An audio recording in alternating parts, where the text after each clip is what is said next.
tal? ¿Cómo están?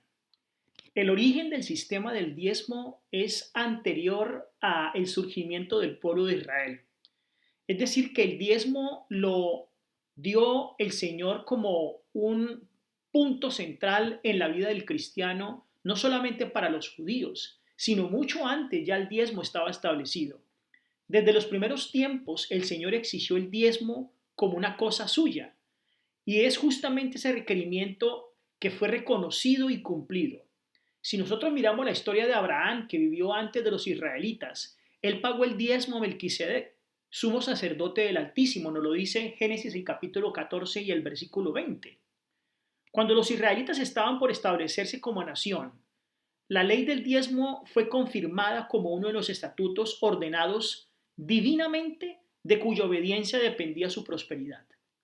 El sistema de los diezmos y de las ofrendas tenía como objeto grabar en las mentes de los humanos una gran verdad, y es la fuente de toda bendición para sus criaturas y que se le debe gratitud por los preciosos dones de su providencia.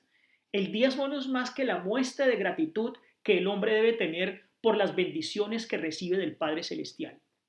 Jacob se despertó de su sueño en el profundo silencio de la noche, y las relucientes figuras de su visión se habían desvanecido. Sus ojos no veían ahora más que los contornos oscuros de las colinas solitarias y sobre ellas el cielo estrellado, pero experimentaba un solemne sentimiento que Dios estaba con él. Jacob erigió un monumento a la misericordia de Dios para que siempre que pasara por aquel camino pudiese detenerse en ese lugar sagrado para adorar al Señor. Y entonces Jacob llamó aquel nombre Betel, o sea, casa de Dios. Y con profunda gratitud repitió la promesa que le aseguraba que la presencia de Dios estaría con él.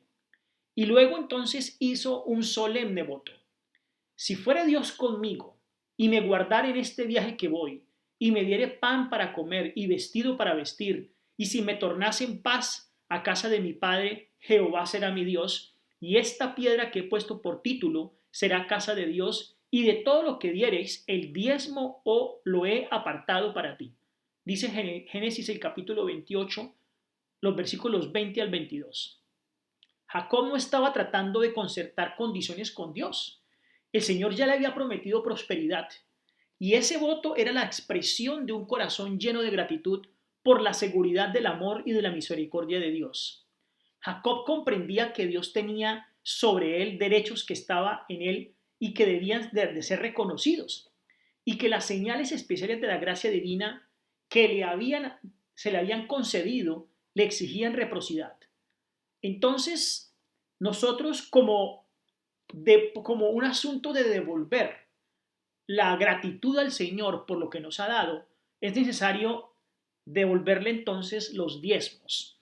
Es parte de nuestra obra enseñar a los que traigamos a la verdad a dar el diezmo a la tesorería como un reconocimiento de su dependencia de Dios.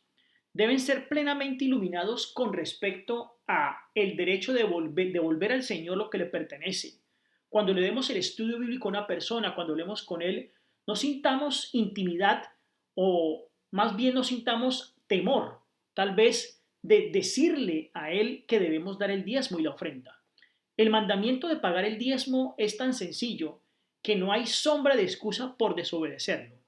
Si dejamos de dar instrucción a los nuevos conversos que lleguen a la iglesia acerca de este punto, dejamos entonces de realizar una parte de las más importantes de la obra del Evangelio. Todas las décimas de Jehová son.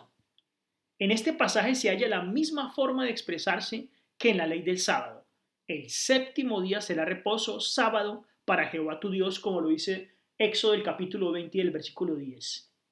Dios reservó para sí una porción específica de todas las cosas a sus propios intereses, y es nuestro derecho y es nuestra responsabilidad de devolverle al Señor con amor, con gratitud y con generosidad el diezmo que le corresponde de todo lo que son nuestras entradas y nuestras ganancias. Que el Señor les bendiga.